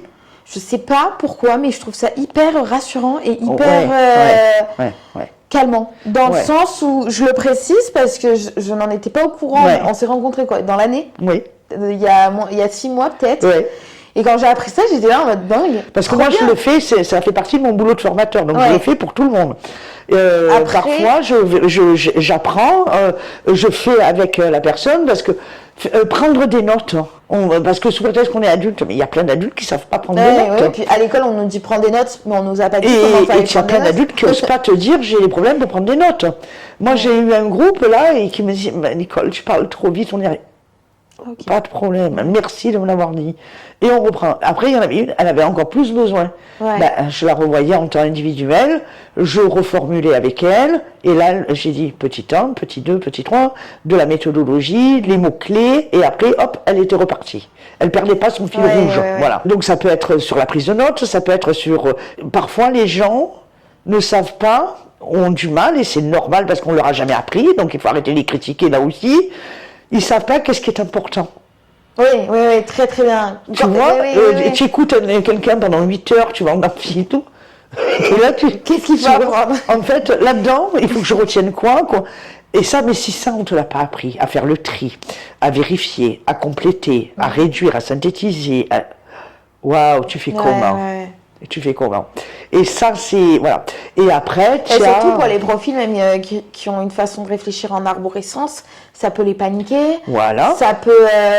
Il y a plusieurs profils. Et puis après, on peut aussi apprendre avec des schémas. Donc ça, j'ai appris avec mon apprenante, c'était extraordinaire.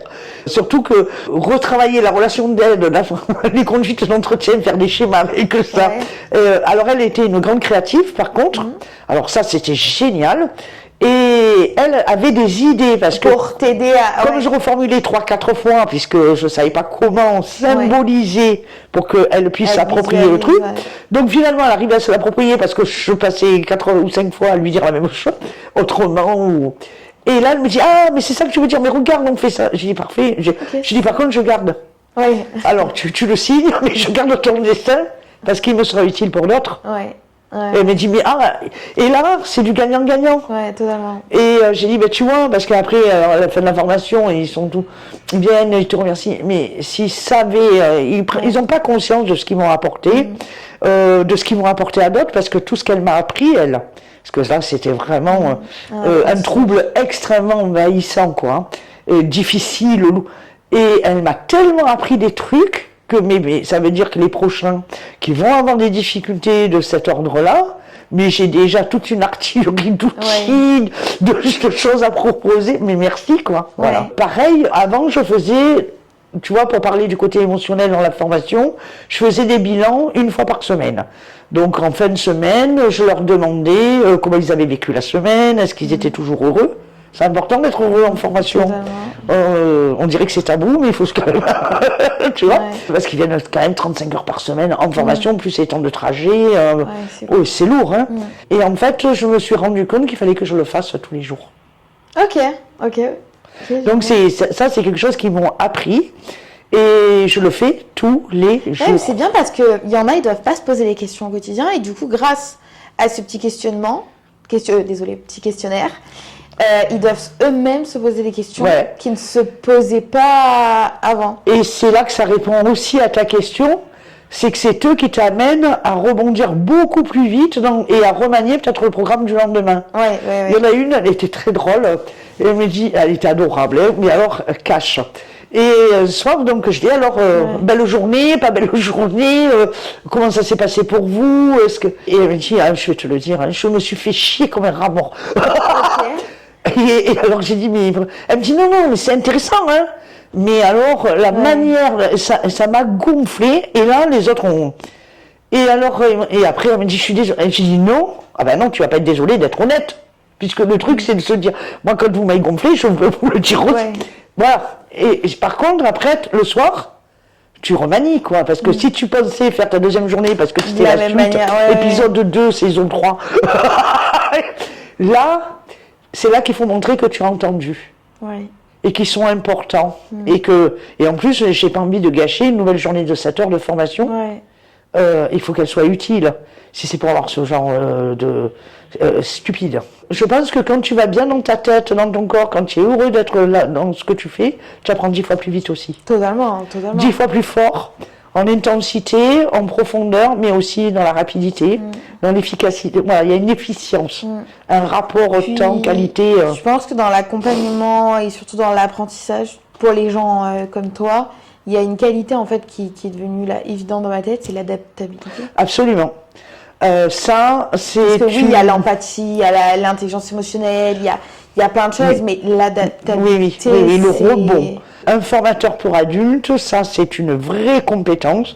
Cette capacité à se réajuster très vite, à s'adapter, à faire de nouvelles propositions, à pas avoir un ego surdimensionné. Hein, c'est pas... Souvent, c'est ce que je leur dis quand je les forme, les formateurs. Il y a une différence entre faire autorité et être autoritaire. Oui. Puis, je sais pas si toi ça te fait pareil, mais au plus j'en apprends, au plus je sais que je ne sais rien. Ah ben complètement. C'est pour ça que... Donc, il y en a, ils développent un ego, c'est plus de la protection, c'est pas le sujet de la vidéo, après, ils ont besoin... protection de survie. Ça veut dire que le collègue a besoin d'aide et d'accompagnement aussi. Totalement. Absolument. Mais pour moi, une personne vraiment sage, intelligente, vraiment une personne que je respecterais énormément, en fait, c'est une personne qui sait, alors c'est très philosophique, qui ne sait rien, mais dans le sens où, en fait, au plus tu en apprends, si tu arrives à développer une vision sans jugement, une vision assez ouverte, une vision assez saine, au plus tu émets pas de jugement. C'est bizarre. Non, là je me suis embrouillée, mais au moins tu émets de jugement, j'ai l'impression. En fait, tu es en train de faire référence à quelque chose d'extrêmement important dans la posture professionnelle de tout accompagnateur, quel que soit son outil d'accompagnement, c'est l'humilité. C'est l'humilité. C'est ok, aujourd'hui mon statut, il veut que ce soit moi qui apporte un truc à l'autre. Mais je ne suis pas surpuissant parce que c'est moi qui apporte. Et puis peut-être que l'autre, il va me faire progresser aussi, quoi. Et tout mon métier que je fais, si l'autre ne me reconnaît pas comme tel, je ne sers à rien en fait. Parce que tu as beau être le meilleur, soi-disant, etc. Mais si personne ne te reconnaît et fait appel à toi, ça ne te sert à rien ta compétence. Elle sera utile à personne et elle ne te permettra même pas d'en vivre. Donc c'est vraiment nul. L'humilité et puis alors pour le formateur, on a parlé de la patience pour l'apprenant. Mais le formateur. Aussi pour le formateur. Oui. Parce que tu as des phénomènes comme avant, mais c'est normal, c'est la répétition, c'est le recentrage, c'est c'est comme ça, c'est notre job. Voilà. Notre gamin, quand on lui a dit quand même 40 000 fois de ne pas faire un truc, et quand tu lui redis, et qu'il a l'air étonné d'entendre, c'est ça qui est drôle. Mais tes apprenants, ils font la même chose. Je vais vous dire un truc là, je vais vous le redire. Et là, il te regarde comme si c'était la première fois qu'il regarde. Alors moi, ça me fait toujours... Voilà, tu vois, moi je ris. Moi, ça me fait rire. J'ai fait, bon, je vais rire, je vais aller me faire un café. Quand je reviens, on se refait tout neuf et on recommence à zéro la journée parce que c'est pas bon. Donc on laisse une chance et un espace, voilà. Parce que peut-être qu'en fait, peut-être qu'aussi, j'ai pas répondu, j'ai pas vu. J'ai pas été sensible peut-être à quelque chose. On n'est pas bon tous les jours. Hein. Moi, je le dis et j'ai pas de problème avec ça. Je suis pas formidable tous les jours. Et même dans la journée, je suis pas formidable toute la journée. Eh ben, je peux pas attendre et exiger la même chose de l'autre. Ouais. Mais c'est bien de déconstruire ce fait de... J'ai longtemps travaillé sur le sujet du perfectionnisme. Ouais. Parce que j'en suis un petit peu une. Et maintenant, j'apprends à déjà faire ce que je peux, à déjà être là tous les endroits où je veux être. Et être contente de ce que tu fais. Être contente de ce qu'on fait, mais surtout de s'accepter, exemple, même quand on va être grognon. Oui. Se trouver quand même appréciable quand on est grognon. Oui. C'est un travail de pas s'insupporter quand on est grognon. Et d'avoir le droit de l'être ce jour-là, quoi. Ou d'avoir le droit d'être fatigué. Après, ça, c'est en lien avec les schémas d'éducation. Ça dépend d'une personne à l'autre, selon le chemin de vie de tout un chacun, nos ressentis. Moi, personnellement, c'est le repos avec lequel j'avais énormément de mal. Je travaille dessus. Mais c'est hyper important d'essayer d'accepter nos différents moods, nos différentes... Tout à fait. Moi, j'ai des douleurs de dos, tu vois. Ouais. Des fois, et donc parfois, je peux souffrir terriblement. Donc, je ne vais pas le montrer toute la journée, évidemment, de cette posture. J'ai appris à m'autoriser à dire, aujourd'hui, voilà, je suis un petit peu en difficulté. Donc, ta patience d'aller moins quand tu souffres, que tu luttes. Très bien. Déjà, quand tu es mobilisé à lutter contre une douleur, tu es moins dans l'accueil inconditionnel. Surtout des grandes conneries parfois. Tu es moins peur. Ouais. C'est ce que je te disais, le fait déjà de le dire. Eh ben, ça désamorce beaucoup de choses. Et finalement, tu laisses aussi une chance aux autres de se réaménager aussi pour que tout se passe bien. Oui, mais c'est comme on peut prendre l'exemple dans l'humain, tout court, entre deux personnes qui sont amies. Moi, personnellement, j'ai développé, parce que pour moi, je trouve que l'honnêteté, c'est une des meilleures qualités qui devient très rare, peut-être pas très rare, je suis marseillaise, mais voilà, tu m'as compris. Du coup, j'apprends à, quand je sens quelque chose qui va pas, ok, qu'est-ce qu'il y a? Dis-moi, s'il y a un problème, dis-le-moi, on discute. En mode, je vais le prendre mal si tu me le dis pas. Et j'ai des copines qui m'ont dit, mais en fait, moi, je peux pas faire ce que tu fais, je vais venir te voir s'il y a un problème.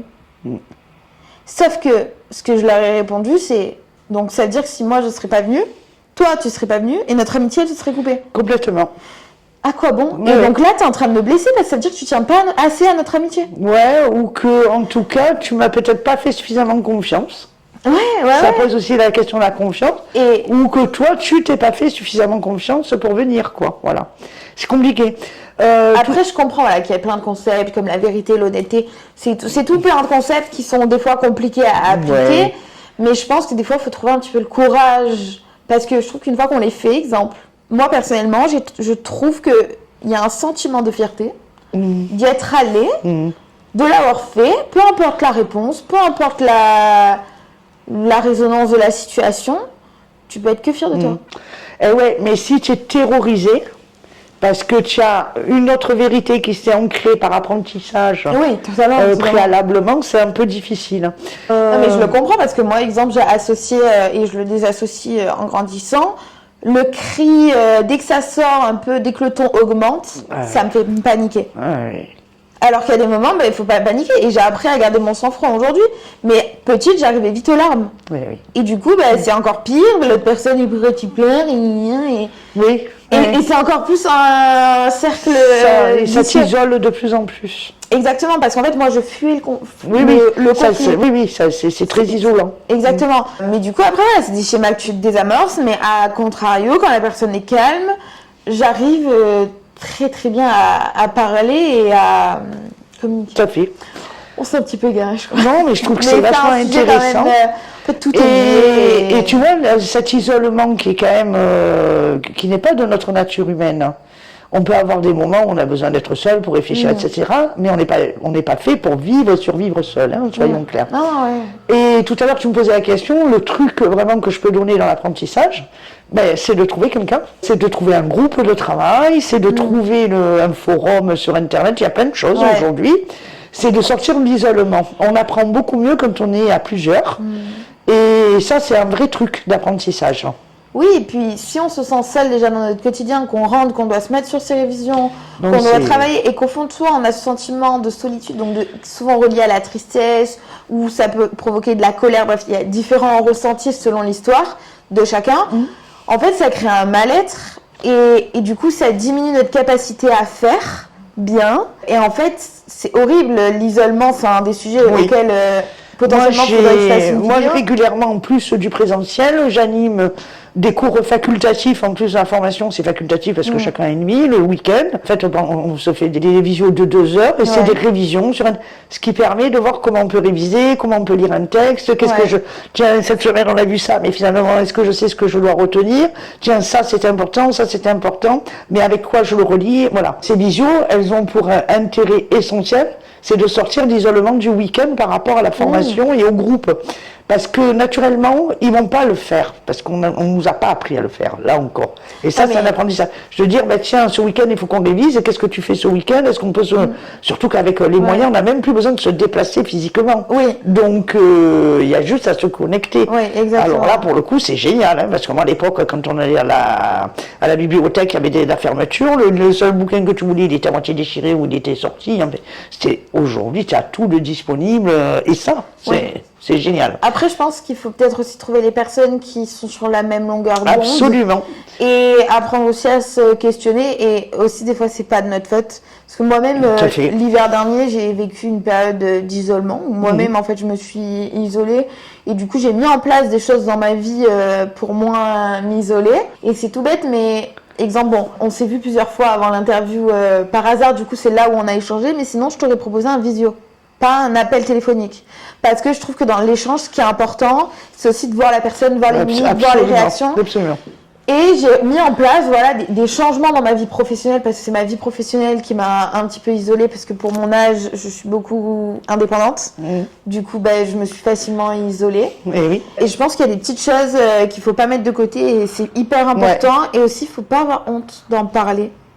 Moi encore jusqu'à peu, je pouvais avoir honte de le dire, mais juste par rapport aux croyances universelles ou aux croyances, voilà, parce que moi au collège, je l'avoue, j'ai pas été la fille qui a été isolée, j'étais très entourée, j'ai eu une enfance très très entourée. C'est plutôt en grandissant que je peux ressentir ça, et il faut pas en avoir honte. Absolument.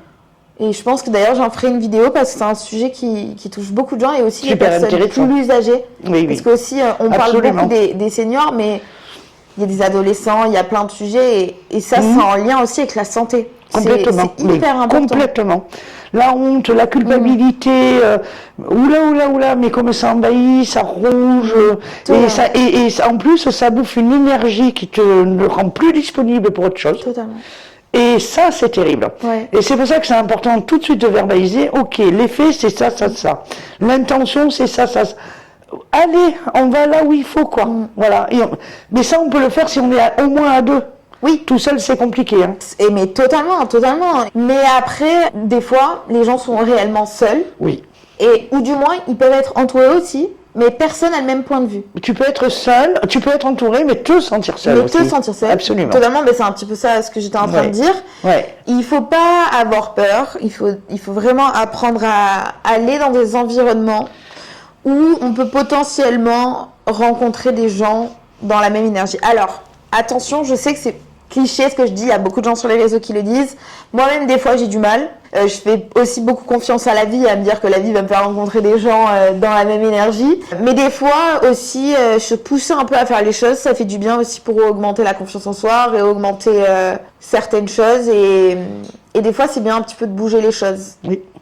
Après, des fois... Mais tu as utilisé vachement le bon mot, hein. Apprendre à...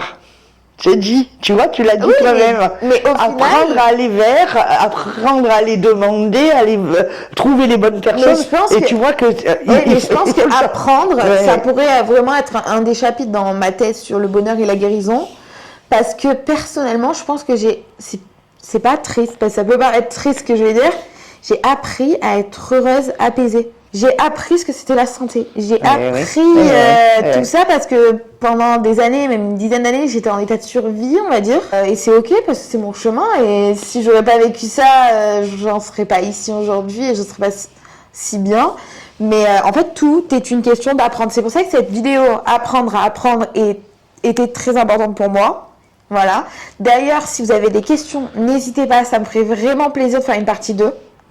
Ça pourrait être intéressant parce qu'on a survolé. Oui, on vous a donné des conseils, mais si vous voulez qu'on rentre plus en profondeur, ça ne me dérangerait vraiment pas de faire une partie 2. Et peut-être de manière plus pratique, avec des outils, et avec des exercices. Même s'il faut se déplacer, si vous voulez qu'on aille faire des cas pratiques. Oui, avec plaisir. Mais ça, on peut le faire. Voilà, parce que je réfléchis de plus en plus à ouvrir des nouveaux formats sur ma chaîne. Les interviews, c'est super, mais un peu d'interaction, ça peut être cool aussi. Oui, avec plaisir. Après, donc voilà, sur Internet, il y a des forums aussi, c'est intéressant. Il y a beaucoup de forums de professionnels. Oui. Et que ce soit des professionnels de santé, que ce soit des professionnels de la formation, des ressources humaines, etc. Ne pas hésiter là aussi à pouvoir aller les interroger, leur poser des questions avant de faire des démarches d'apprentissage. Parce que ça peut un petit peu éclairer la réflexion, ça peut rassurer. Ça peut aussi mettre en vigilance parce que des fois il y a des pratiques et des choses qui sont pas super chouettes. Oui, j'allais en parler. Et donc voilà. Donc c'est bien aussi. Alors plutôt que d'aller voir un professionnel parce que des fois on les connaît pas donc on peut pas y aller, mais de faire appel au réseau de professionnels parce que là c'est vachement plus encadré. Ce sont des collectifs. Généralement quand ils se rassemblent c'est pour analyser leurs pratiques, pour améliorer. Donc on a déjà un gage de qualité et ça peut être sympa. En plus généralement, ils répondent assez vite. Donc, voilà. Est-ce que tu aurais des liens à nous conseiller? Alors ça, alors je pourrais te les transférer. Je vous les mettrai en description. Moi, je trouve, ça, j'ai pas mal de liens.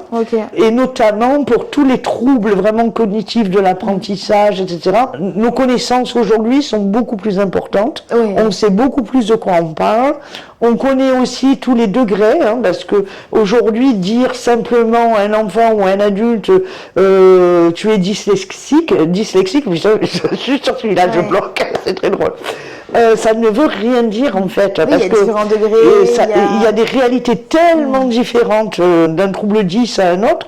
Donc là, c'est important aussi d'avoir aussi des références et des professionnels qui ont écrit des vrais articles, qui peuvent rassurer aussi bien la personne elle-même que l'entourage, et qui peuvent aussi aider les professionnels à s'améliorer et à mieux comprendre de quoi on parle. Alors ça aussi, c'est important. Très bien, non, mais voilà. C'est essentiel. Mais moi, je suis partante pour la partie pratique. Ok, super. Bien. Vraiment, n'hésitez pas à me faire vos retours. Pour l'instant, on n'en a pas des masses, mais n'hésitez vraiment pas, ça nous aide, ça m'aide personnellement, à me développer. Voilà. Merci beaucoup. Merci à toi. Bientôt. Vous retrouverez toutes ces informations en bio. Merci en tout cas d'avoir regardé cette interview jusqu'à la fin. J'espère que tout ça vous aidera. Et on vous souhaite une bonne journée ou une bonne soirée. Passez une très belle soirée. Continuez à apprendre.